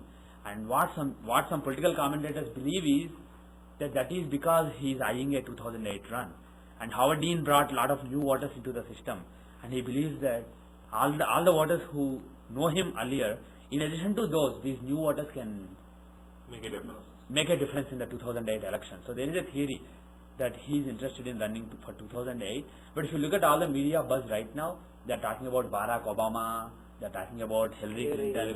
So that is the buzz right now. Condoleezza Rice too. Condoleezza Rice, oh God, okay. So if anybody knows Barack Obama's birth data or the birth data of Condoleezza Rice, No, I think she won't be for Democratic Party. No, Republican. I'm talking about Republican. Oh, Republican, okay. Yeah, Okay. Yeah. Yeah, I forgot that she's a Republican. Yeah, she's a Republican. And then, who is Rudy Giuliani? If you know any of those charts, that'll be interesting. Pass me the data. But Al Gore, I was really curious. Based on the indications, I thought there was some chance that he may run, so I wanted to see if there is anything. If you look at the 2008 City Pravesha chart of Al Gore. The birth date of Al Gore. Pardon me? The birth data. Okay, the birth data of Al Gore is March 31, 1948, 12:53 p.m. The time zone is 5 hours west of GMT, 77 degrees 2 minutes west, 38 degrees 54 minutes north. So that is the data. The source is standard source. This is a well-known horoscope from Lloyd's Rodden. Do you take 2008 or 2007 Vedic prediction? Because 2008, he was born in March, on March 31, so his Tithi Pravesha chart comes in on 29 March 2008. 12:50. Is it 12:53 p.m. The meridian is at 12 noon, so, but your time shows is 003. Yeah. So it is. So this is PM. It's AM. This is PM. Oh, okay. PM. So what is it? Tithi Pravesha data, that is. Oh, that's different now. So 2008 Tithi Pravesha chart is cast on March 29, 2008 at 12:23 a.m. at the same place. So this is the time when the new year started. Which place was he born? I forgot the name of the place, but I said the longitude and latitude. He was born in Washington D.C. I think. His father was a... Yeah, this looks like DC. Birth date and Yeah, that looks like DC. birth date and Yeah, his father was a senator or something. Yeah. so what is that? Washington DC? Yeah, it is Washington DC. District. Yeah, approximately cast. Yeah, it is Washington DC. Okay. Now, when you see the Tithi Pravesha chart, what should you see? The Hora Lord. Who is the year Lord? Who is the Hora Lord? Jupiter. Jupiter. And is Jupiter giving any Raj Yoga in the chart? Gajakesari yoga. In this Tithi Pravesha chart, Jupiter and Moon are together. Are they too close or far away? They are far away. One is at 7 degrees, Moon is at 7 degrees 13 minutes, Jupiter is at 25 degrees 50 minutes. So it's not really that strong, but there is a Raj Yoga, there is a 5th and 9th Lord. there is a Gajakesari Yoga first of all. Now, any other yoga? 5th and 9th Lord. 5th and 9th Lord. I said earlier that Trine Lord and Quadrant Lord conjoining is Raj Yoga. But Parasara taught that even the conjunction of The Trine Lord. the Trine Lord, 5th and 9th Lord is a Raj Yoga. And here, not only that, see who is in Samsaptaka with them. Who is aspecting Moon and Jupiter? Mars. Mars. Lagna Lord. Lagna Lord Mars, 5th Lord Jupiter, 9th Lord Moon. All the three Trine Lords are on that axis. And where is Mars? Mars is at 15 degrees. He is in between the two. So he is equally distant from both of them. So there is a Raj Yoga between Lagna Lord and 5th Lord. There is a Raj Yoga between Lagna Lord and 9th Lord. There is a Raj Yoga between 5th Lord and 9th Lord. So there are excellent Raj Yogas. And there is also Chandramangala Yoga. Moon and Mars, either being together or being in Samsaptaka, is called Chandramangala Yoga. And similarly, Jupiter and Mars being together or being in Samsaptaka, opposite each other, aspecting each other, is called Guru Mangala Yoga. All these are very auspicious yogas. Moon and Mars yoga, the Chandramangala yoga, makes the person very stubborn, basically very materialistic, an achiever, a materialistic achiever. And the important point here is Lagna Lord is involved in the Raj Yoga, and Hora Lord, the ruler of the year, is also involved in Raj Yoga. If you see Raj Yoga in a Tithi Pravesh chart, with the Hora Lord, the ruler of the year involved there, you can directly say that Raj Yoga will fructify. If you see a Raj Yoga that does not have Hora Lord, you can't be 100% sure. But if you but still, if Hora Lord is not involved, but Lagna Lord is involved, still it may fructify. And if you see Lagna Lord and Hora Lord both involved, you can be almost sure that that particular Raj Yoga will fructify during the year. Mars is also yoga. Pardon me? Mars is also yoga. Yes, Mars is the yoga. Out of those 3 planets, Mars is the yoga. Why? Because it's aspecting the Lagna and Mars is Lagna Lord, so he has association with Lagna, and he is aspecting Ghatiga Lagna, so he has association with Ghatiga Lagna also. He has association with all those things. Now another thing, the 3 planets that we have outlined based on Lagna, the Raj Yoga planets, they are associated with Ghatiga Lagna also. Moon and Jupiter are seated in the Ghatiga Lagna. So based on this, forget whether he is running or not. Forget whether he is alive then or not. We don't even know that. But assuming that he is alive then, would you expect some kind of power for him during the year? If not President, Vice President, if not Vice President, State Secretary of State, something, very clearly, there is going to be some power for him. 99% chance that there will be some power. When? Dasha. Look at Tithi Astotri Dasha. What Dasha is running at the time of election? What is the Dasha? Moon Dasha. Moon Dasha is running at the time of election. And what is the Dasha that, okay. So look at Dasham status, it's not What? yeah, is it well advised to look at Dashamsha because your moon is 6th lord in Lagna with Rahu? Yeah. I haven't really rectified this Dashamsha, so forget Dashamsha for now. We have to rectify the Dashamsha, so we are just sticking to the Rasi chart now. Okay. I have actually rectified the Dashamsha, but I have to revisit it. I have rectified it, but at that time I did not know much. So I may have rectified it incorrectly, so I have to revisit that. So forget the Dashamsha. How would you rectify annual Divisional Dashamsha? No, I know some past events. So you can look at when he became vice president, when he became president, and see the events. So actually you're talking about changing the natal chart so that will be reflected on the Tithi Pravesha chart is meaningful, as well as natal chart is meaningful. Okay, so forget the Dashamsha, but if you look at Rashi, is Moon Dasha a good Dasha? Is Moon Dasha, the Dasha at the time of elections, a good Dasha? very much. Yes, it's very much a good Dasha. So, is there a chance that he will? Correct. He might rise to power. Yeah. So there is a good chance if Al Gore decides to run for presidency in the next year. There is a pretty good chance that he will become president. So I didn't look at Clinton chart, Hillary Clinton, but I was thinking in terms of Gore Clinton candidacy next time, like Clinton Gore a few years back. I was thinking maybe Al Gore and Hillary Clinton would run. So let us see. Hillary Clinton I never saw. We should email the prediction down. See, if the prediction is based on sound logic, he will do it himself. We don't have to tell him. He will run himself, everything will happen. And if it's based on wrong logic, it doesn't matter What do you do? what I do. Whatever I do, I brainwash everybody, still it will not happen. If it is wrong, it will go wrong. If it is right, it will happen. I don't have to worry about it. Now this is the chart data that I was given for Hillary Clinton. Let us let us try to justify some things that we know and see if it makes sense. Al Gore chart, I know that it basically is right. The Dashamsha may be slightly off, but I know that it is off by a few minutes, but it is basically right. But this chart I don't know. So let us, in the next 15 minutes, let us spend time on this chart and figure out if there is a good chance that this chart is right.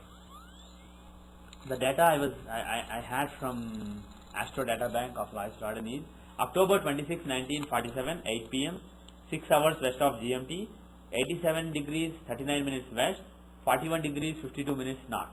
So this is the data. The Lagna rising is Gemini. Now, what do you want to first see? What do we know about her? She is the first lady. We know that she is the first lady. So we know about her husband. So We know her becoming a senator should have given her power. yes. So that is her career. Correct. So let us see her D9 Navamsa to see her marriage and power of husband, and let us see Dashamsa, her career, to see her becoming senator. Which do you want to see first? Let's see now, so we already have it after. Changing is actually very easy. But okay. Navamsa. Okay, what is the dasha that we should be using for her? What is the dasha that applies? We can't really think of any dasha, so let's just use Vimshottari dasha. There is no real special dasha that applies in this case, so you can just use Vimshottari dasha. Okay, so if you use Vimshottari dasha, right now she is running Venus dasha. I don't know when she got married. Does anybody know when she got married? That would have helped. That would have helped. But basically, we know that in Venus dasha, her husband rose. Her husband has had power in Venus dasha. Now, does it make any sense?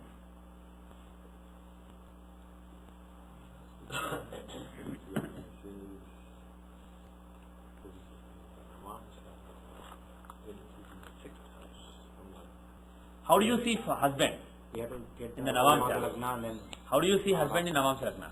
Lagna and then take the Navamsa, in Navamsa. No, seventh house. Seventh house, right? Seventh lord. Is this her first marriage? Yes. I believe so. If it is second marriage, which house would you see? 8 from the 7th. 8th from the 7th. So what is it? Second. Okay. So but assuming that this is her first marriage, you see it from the Seventh house, Mercury in Gemini. Mercury in Gemini. So Mercury that becomes the Lagna of the ascendant for the spouse. Yeah. And So then what kind of spouse does she have?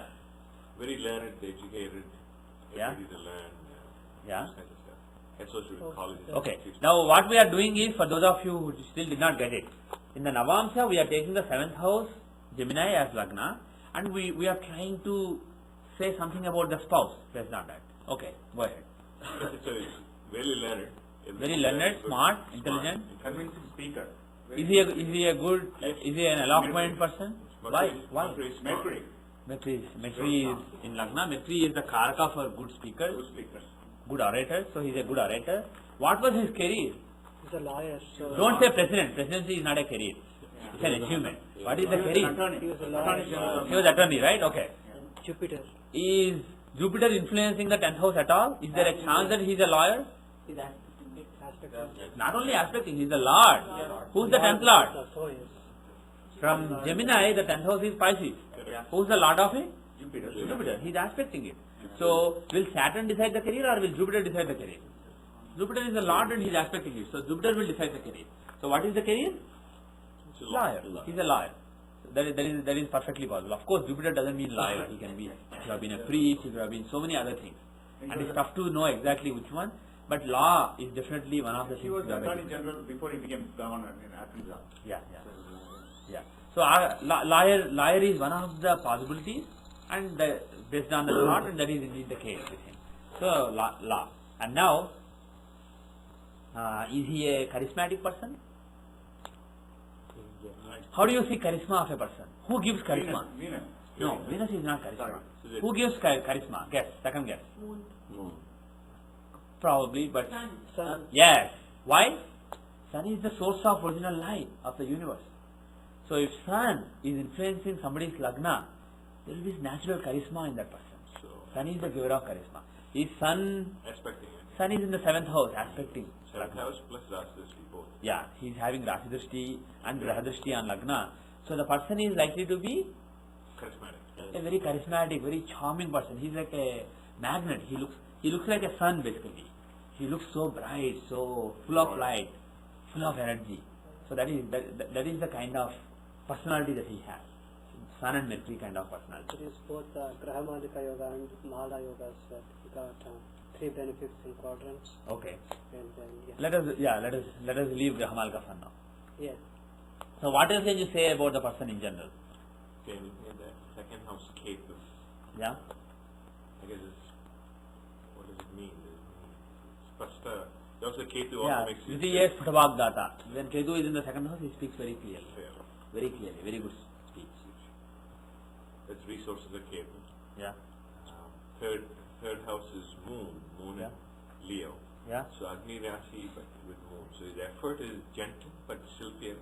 What is His effort is, His effort, because Yeah. his Sun, Yeah. Leo, that means it's Agni Rashi. Yeah. But Moon is sitting there. So he does it say his effort is towards the masses, or does it mean his effort is that he takes effort but it is gentle? yeah. What does it mean? So the house of initiative, third house, has Moon in it.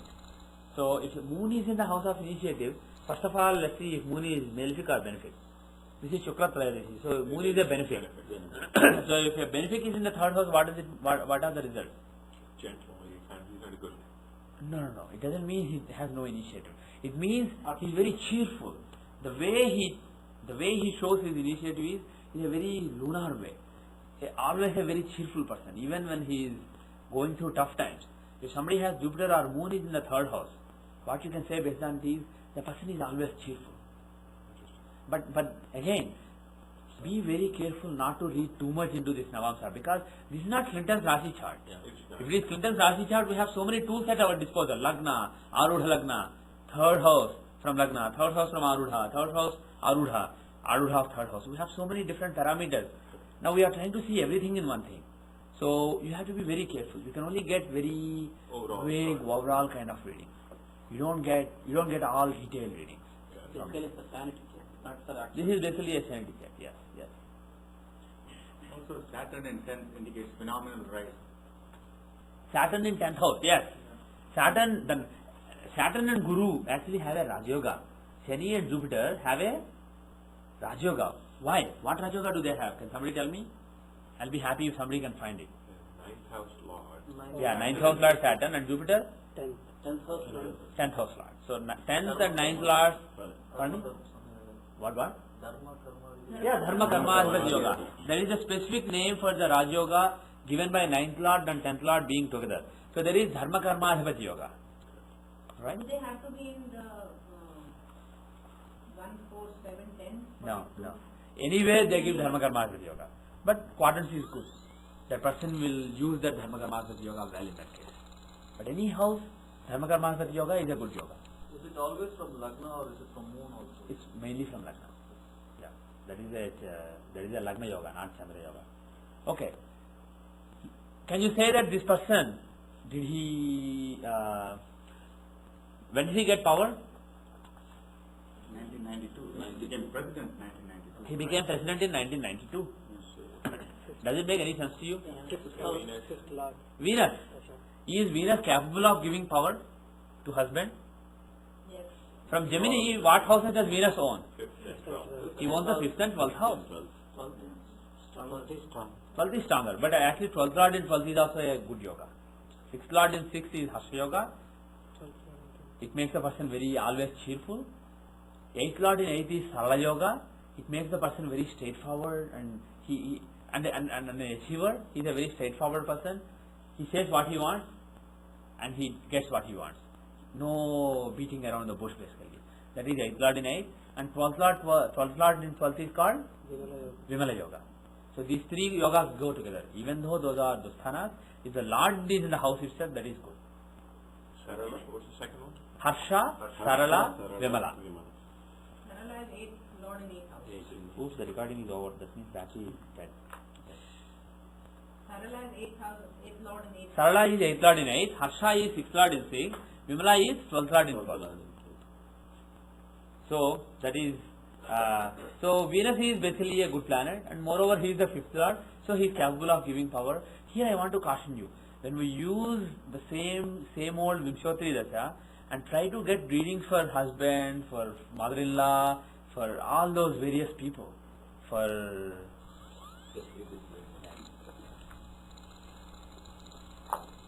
so when you see readings for various people from the same Vimshotri Dasa, it doesn't work beautifully. Honestly speaking, when would you expect him to get power? When would you have expected the peak of his political career? Actually, when Sun is... Don't you see the Narayan Dasa of D10? You can, not D10, Navamsa here, because you are seeing husband. The Narayan Dasa. Yeah. Narayana Dasa is one good option, but there must be some other dasas that work well that are lost to us. There are. Basically what I am trying to say is Vimshottari Dasa will give you some guidelines. After all, Venus is the 5th lord. So during that 1986 to 2006, husband has some power. That's all it shows. But if you want to be specific exactly which year he became president and whether he became president or just got promoted in his work as a lawyer, it's very tough to put your finger on it if you are just using Vimshottari Dasa. That this Dasa is good if you are looking at what happened to her, but if you are seeing all the relatives, etc., it's very tough to time events. So you can only give very vague, very high level kind of reading. You can't give very specific reading. So she asked Narayana Dasa. For those of you who don't know Narayana Dasa, just don't worry about it, don't be bothered by it. But if you have the software, which all of you do, it's very easy. Just click on the options button and click on Navamsha here.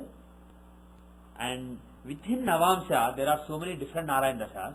The one that you should be using is take this as Lagna. If you take this as Lagna, that means it should be from Gemini instead of Capricorn. And it should be from the stronger of Gemini and the opposite sign. And here, you see that Sagittarius is said to be stronger than Gemini.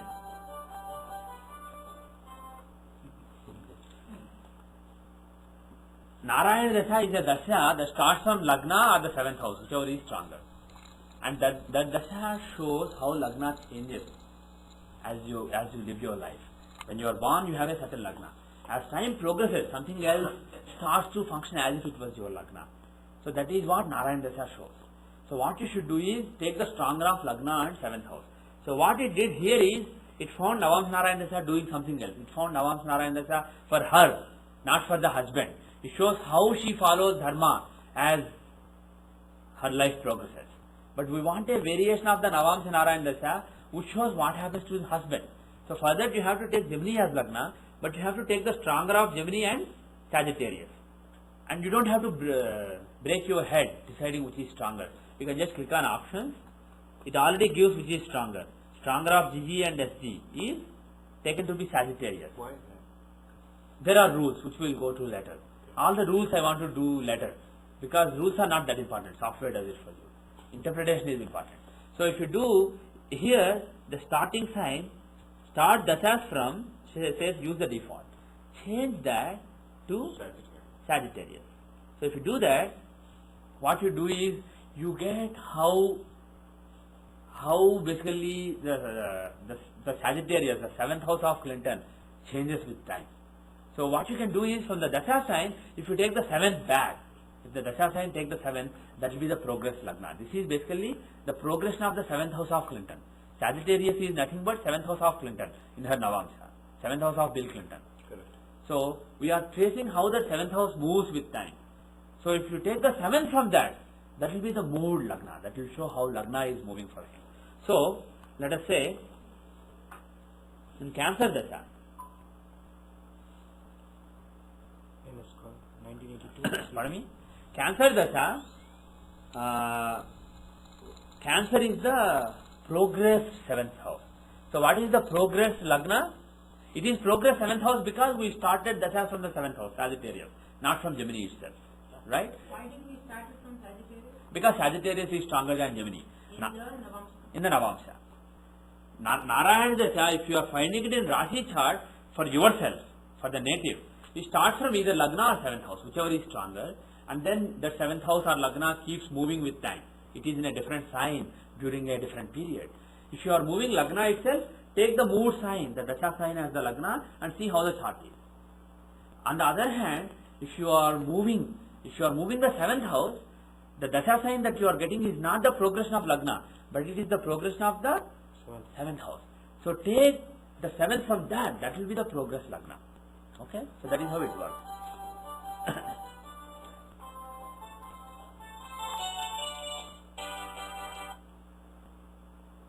Okay.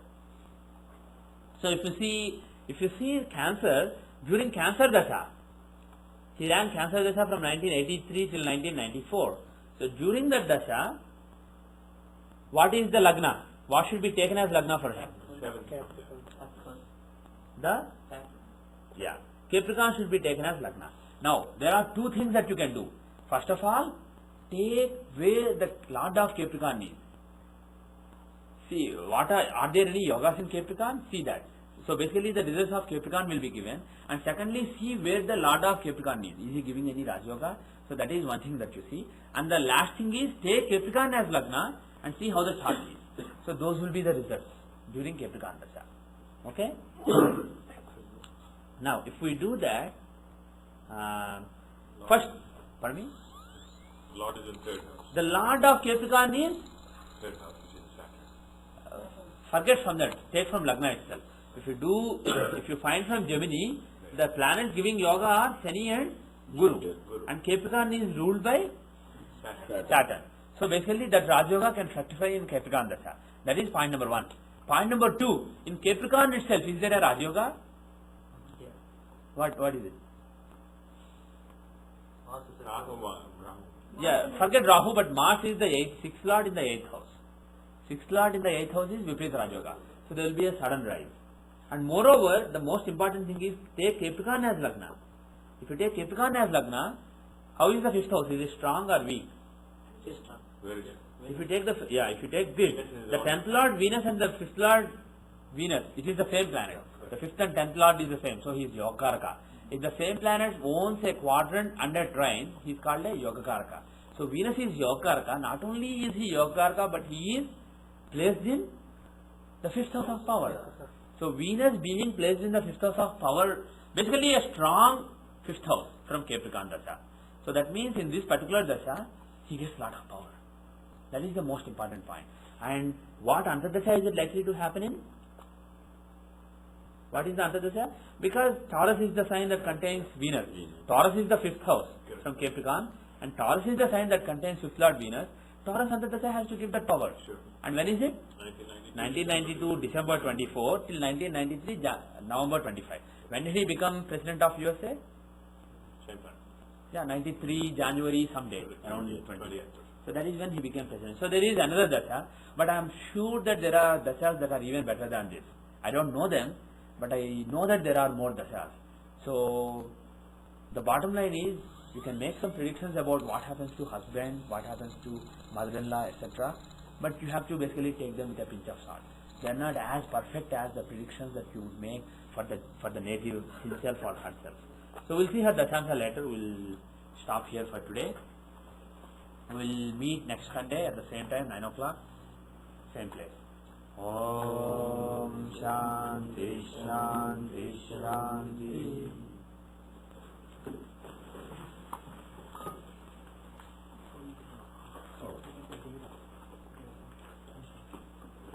This stop.